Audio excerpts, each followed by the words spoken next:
हैं और जनाब वहाँ पे जनाब मुबारकों का सिलसिला शुरू है और जहाँ पे मुनीर तार साहब हमारे साथ मौजूद हैं, आए उनसे पूछते हैं कि जनाब उम्रा करके आए, कैसा महसूस कर रहे हैं और उधर क्या क्या उन्होंने देखा है और कैसा लगा उनको।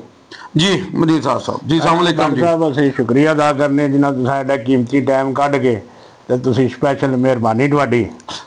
ते उत्थे दी क्या बात है जी, मदीने दी 21 दिन का वीज़ा सी ते उत्थे तो दिल ही नहीं करता वापस आवने नूं। अल्लाह दा घर है, मदीने शरीफ गए हैं, ज़ियारतां कीतियां ने सारियां।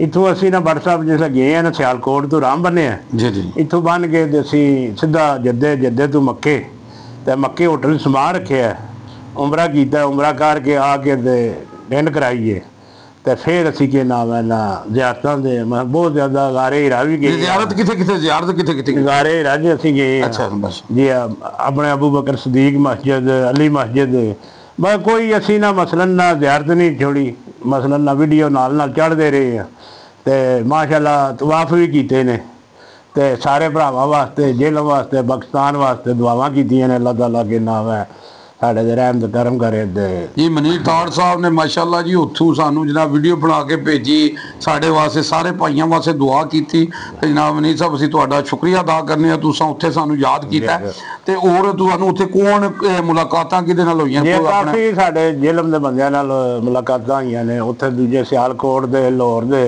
मैं काफ़ी इंडिया मतलब भैन भरावां दी रेहा ही पता लगता सी असीं पाकिस्तान ही है। अच्छा मैं ये नहीं सी कि ना जी सऊदी है जां प्रदेश है, ना बिल्कुल माहौल पाकिस्तान वाला, हर चीज़ मसलन ना सैटिंग है सही ते माशाअल्लाह मसलन ना बड़ा प्यार मुहब्बत है उत्थे। नहीं कोई ऐसी गल शेयर करना चाहो जिहड़ी तुसां उत्थे देखी होवे ते बड़ा तुहाडा ईमान नूं ताज़ा होया होवे कोई? बस यही है जिहड़ा कि नाम है ना जी अल्लाह ताला ने हिम्मत दित्ती है तो सब तो औखा जिहड़ा सी गारे राह दा सी ओह मुतमिन हो के चढ़े।